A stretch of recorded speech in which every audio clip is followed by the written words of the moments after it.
কিছুদিন আগে 6 মার্চ মেলার নবম দিনে, মানে 18 দিন মেলা, তার নবম দিন মাঝামাঝি সময় আমি মেলা ঘুরতে গেছিলাম, ছিল শুক্রবার। তো এবার একটা আশঙ্কা ছিল যে রোজার মধ্যে মেলা প্রথমবার দেখছি, যথেষ্ট মানুষ হবে কিনা, বইমেলা একদমই মাঠে মারা যাবে কিনা, আশঙ্কা নিয়ে গেলাম মেলার মাঠে শুক্রবার বিকালে।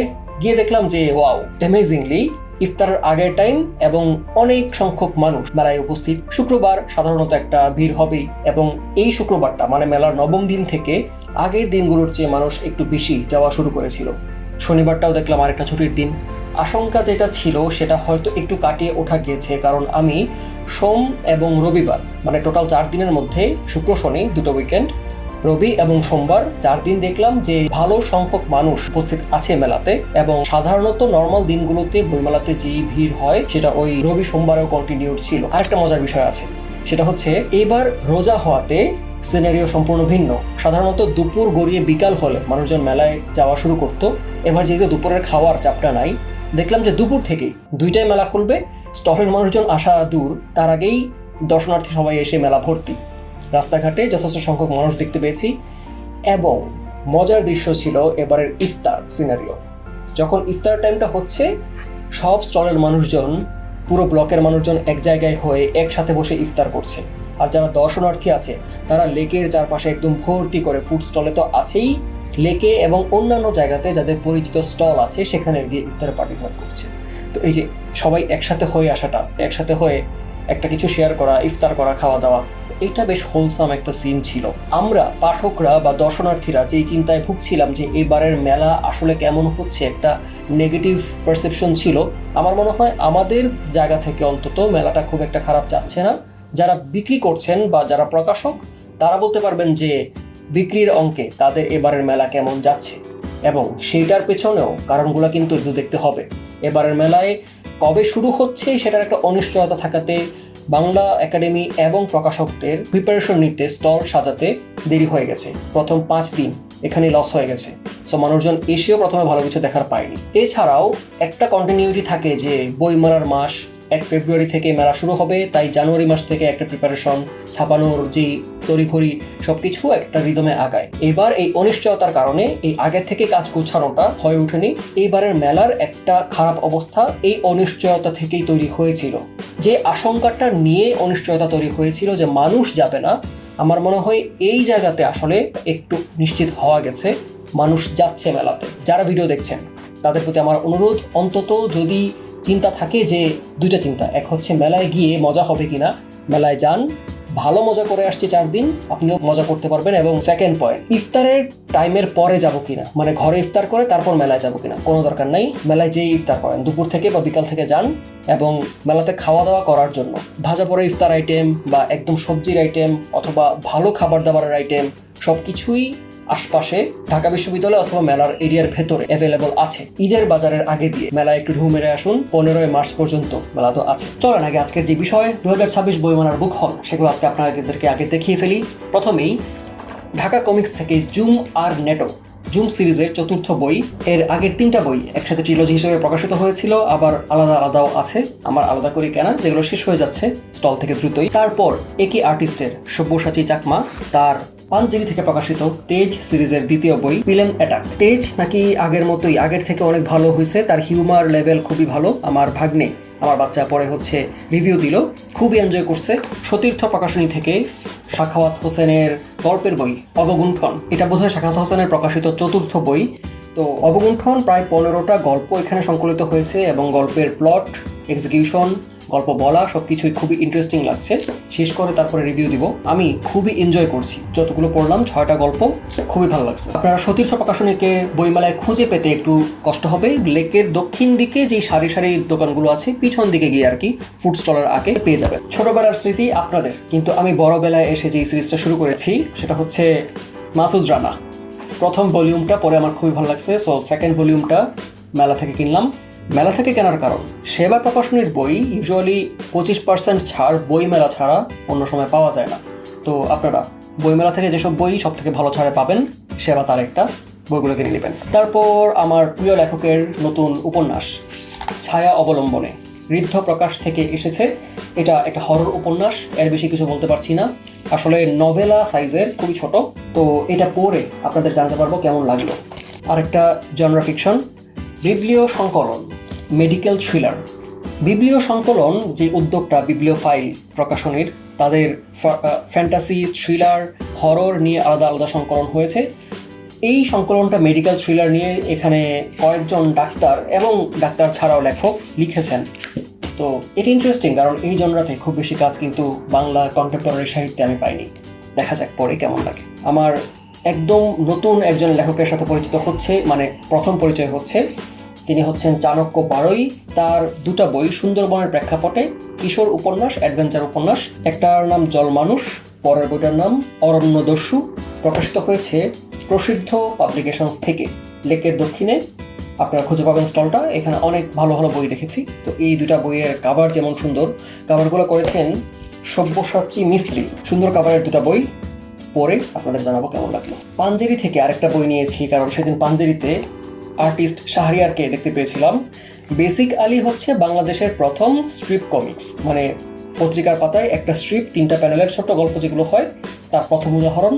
এবং শাহরিয়ার ভাইকে দেখে ওনার অটোগ্রাফ নেওয়ার জন্য এবং প্রথমবার বেসিক আলী বইয়ে পড়ার জন্য নিয়ে নিলাম বেসিক আলী। একজন লেখক আমাকে এই বইটা দিয়েছেন, পরের বইটা, সেটা হচ্ছেন কুমিল্লার কবি পিয়াস মজিদ। তার new normal and other poems, এই কবিতার বইটা প্রকাশিত হয়েছে বেঙ্গল বুকস থেকে।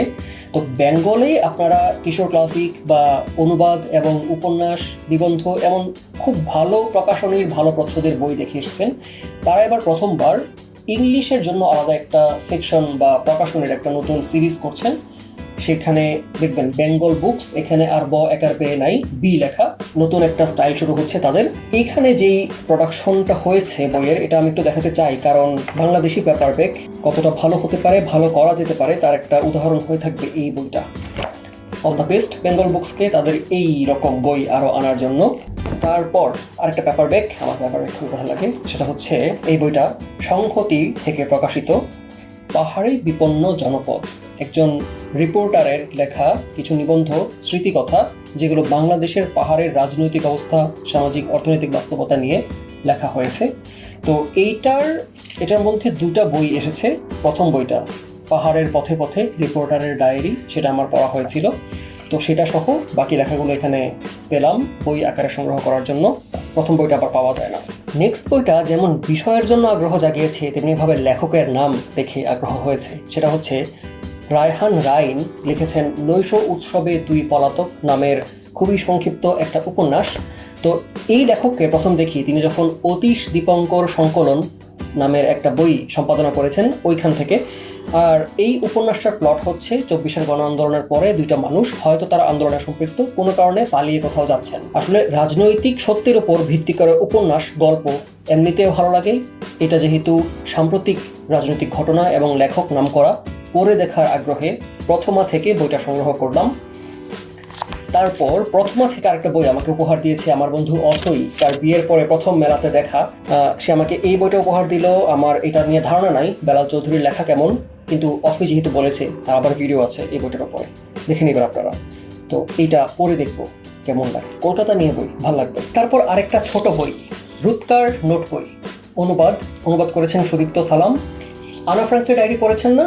দ্বিতীয় বিশ্বযুদ্ধের সময় একটা মেয়ের নিজের স্মৃতিকথা। এইটাও তেমন। রুৎকা, মেয়েটা পোলিশ, সে বিশ্বযুদ্ধে মারা গেছিল এবং তার ডায়েরিটা খুঁজে পাওয়া যায়। তার গল্পটাকে, তার চোখে দ্বিতীয় বিশ্বযুদ্ধকে যেখানে খুঁজে পাওয়া যাবে। এই বইটা প্রকাশিত হয়েছে গপ্প সপ্প থেকে, এটা গ্রন্থিকের একটা অংশ। তো গ্রন্থিকের প্রকাশক আপু এটা আমাকে উপহার দিয়েছেন, পড়ে দেখব। এই বইটা এমনিতে আমার লিস্টে ছিল, পড়ার আগ্রহ ছিল। গ্রন্থিক থেকে জালালউদ্দিন রুমি নামের একটা কমিক নিয়েছি, বাবুদের জন্য দিয়ে আসছি। এখানে যে কটা বই দেখতে পাচ্ছেন, এই 5টা বই আমি পেয়েছি আজব প্রকাশের প্রকাশক জয় শাহরিয়ার ভাইয়ার কাছ থেকে। আর এই বইটা নিয়ে আলাদা করে কথা বলবো, এটা আমার পড়া হয়ে গেছে, খুবই ভালো লাগছে। সো আগে এই বইগুলো। এখানে প্রথমে যে বইটা আছে সেটার নাম মেইতেই পুরাণ, সানারি দেবী শানুর লেখা। তো ওনার বাঘ মানুষ নামের একটা পৌরাণিক মানে মিথোলজিক্যাল বই গত বইমেলায় এসেছিল এবং খুবই নাম করেছিল। মধ্যরাতের পরে এশরার লতিফের লেখা। আমার ধারণা নাই, প্রকাশক ভাই বললেন যে ওনার লেখা নাকি ভালো, যাতে আমি পড়ে দেখি। তো এই বইটা নিয়ে একটু ধারণা আছে। এশরার লতিফের আরেকটা উপন্যাস ইতিহাস আশ্রিত, সেটার নাম হচ্ছে আকাশ তামাশা। এই যে মেয়েটাকে দেখতে পাচ্ছেন, এর গল্পটা ইন্টারেস্টিং। ঢাকায় প্রথম যিনি প্যারা জাম্পিং করেন আহসান মঞ্জিল থেকে, ঢাকার নবাবের এন্টারটেইনমেন্টের জন্য, এই মেয়েটা প্যারা জাম্পিংয়ের পরে প্রথম অ্যাটেম্পটেই দুর্ঘটনাবশত মারা যায় এবং তার কবর আছে নারিন্দা গোরস্তানে। মানে ইউরোপ থেকে তারা সারা বিশ্বেই প্যারা জাম্পিংয়ের শো করতো, কিন্তু ঢাকায় এসে তার সমাধি হয়। সেই কাহিনী নিয়ে এই গল্পটা। তারপরে এই দুইটা বইয়ের যাদেরকে নিয়ে লেখা তারা আমার খুবই প্রিয় মানুষ। প্রথমত সঞ্জীব চট্টোপাধ্যায়, আমাদের প্রিয় গায়ক। আমি খুবই অবাক এবং খুশি যে বাংলাদেশে আমরা সঞ্জীবকে পেয়েছি। এই যে আমি তোমাকেই বলে দেব কত একাদির খরাত, এই গানটা আমার প্রিয় গান হচ্ছে আজও ডানা ভাঙা একটি শালিক হৃদয়ের দাবি রাখো। এই রকম অসম্ভব সুন্দর লিরিকের গান দিয়ে গেছেন সঞ্জীব আমাদেরকে। তো তাকে নিয়ে একটা স্মৃতিকথা নিবন্ধের সংকলন। এবং একই রকমভাবে কুমার বিশ্বজিৎ, আমার ছোটবেলায় ও ডাক্তার গানটা খুবই প্রিয় ছিল। আপনি যখন করবেন আমার ওপেন হার্ট সার্জারি, দেখবেন আমার হার্টের ভেতর মেয়ের উপসী ভারী। তো এই রকম অসংখ্য গান আমাদেরকে উপহার দিয়েছেন কুমার বিশ্বজিৎ, তাকে নিয়ে স্মৃতিকথা এবং নিবন্ধের বই। এই দুটা বই আমার খুবই ভালো লাগবে। সঞ্জীবের একটা কবিতার সংকলন আছে আজব প্রকাশ থেকে, ওটা আপনারা দেখবেন, কারণ সঞ্জীবের লিরিক যেমন ভালো লাগে, লিরিক কবিতা একই তো। তারপর আজব প্রকাশের এই বইটা আমার পড়া হয়েছে, এটা আমাকে লেখক দিয়েছেন, এই 5টা প্রকাশক দিয়েছেন। তো এইটা হচ্ছে আমাদের সাম্প্রতিক বা এখনকার জেনারেশনের মানুষের গল্প। মানে আমরা যারা লেট 20s আছি, যাদের গ্রাজুয়েশনের পর ঢাকাতে থাকতে হচ্ছে, চাকরি বাকরি করছি, এই ঢাকার মধ্যে মানিয়ে নেওয়ার একটা চাপ, চাকরি বাকরি এবং অ্যাডাল্টিং এর সাথে একটা নতুন জীবন তাদের শুরু হয়েছে বছরখানেক। এদের গল্পটা আমি খুব বেশি কাউকে বলতে দেখিনি। এইটা পরে আমার সেই আক্ষেপটা অনেকটা মিটছে, খুব ভালো লাগছে বইটা। এবং লেখিকার ডেবিউ উপন্যাস পড়ে আমি খুবই মুগ্ধ যে প্রথম উপন্যাসে এতটা পরিপক্ক লেখনই দেখতে পাইছি। বিস্তারিত কথা পরে বলবো এই বইটা নিয়ে। পরপর 3টা বই কথা প্রকাশ থেকে প্রকাশিত। প্রথম বইটা আমার অনেক অ্যান্টিসিপেশনের উইশলিস্টের বই, অতীত ঢাকার আরও ইতিহাস, জাদুঘর থেকে জাদুকর। এটার প্রথম বইটা অতীত ঢাকার আশ্চর্য ইতিহাস, কফি হাউস থেকে কলের গাড়ি, তারেক আজিজ স্যারের লেখা। দুইটা কিন্তু সিকুয়াল না, মানে দুইটাই যেহেতু আর্টিকেলের সংকলন, আপনারা চাইলে এইটা দিয়ে চাইলে ওইটা দিয়ে শুরু করতে পারেন। তো ওই বইটাতে আর্টিকেলগুলো পড়ে এত সহজ ভাষায় লেখা, এত চমৎকার সব কাহিনী, যখন ঢাকা শহরটা গড়ে উঠেছিল আজকের শেপে, সেই কাহিনীগুলো বলা হয়েছে, পড়ে খুবই আগ্রহ হয়েছে। তো ওনার লেখার মুগ্ধ হয়ে এবার এই বইটাও পড়ার আগ্রহ ছিল জেনে আমাকে অকারণের অয়ন তরফদার দাদা গিফট করেছেন। তারপরের বইটা কথা প্রকাশ থেকে প্রকাশিত রাজ অরাজ, আবুল ফজল। তো এই যে কন্টেন্ট বানানোর যে সুবিধা, আমি শঙ্খগহন সলবকাল বইটা নিয়ে কথা বলেছিলাম, ইমতিয়াজ শামীমের বিশাল ঐতিহাসিক উপন্যাস। ওটা প্রকাশক লেখক দুজনেরই পছন্দ হয়েছে। তো প্রকাশক রেকমেন্ড করলেন যে আবুল ফজলের এই বইটা যেন আমি পড়ি, এটা নাকি একটা ঐতিহাসিক উপন্যাস, এবং প্রকাশক নিজেই বইটা আমাকে গিফট করলেন। পরে দেখব কথা প্রকাশের আরেকটা বই, এটা আমার এক বন্ধু গিফট করেছে। কারণ আমি যেহেতু বই নিয়েই কাজ কারবার করি, বই নিয়ে নিজে কথা বলি, মানুষের সাথে সাক্ষাৎকার হয় আমার শোতে উইকেন্ড বুক টক, আমি যেন সাক্ষাৎকার নেওয়াটা আর একটু শিখি, একটু গ্রো করতে পারি নিজেকে। সেই জন্য একটা সাক্ষাৎকারের সংকলন আমাকে গিফট করেছে, যেটার নাম কথার সঘন করতল। বইটা মাহমুদুল হকের সাক্ষাৎকারের সংকলন।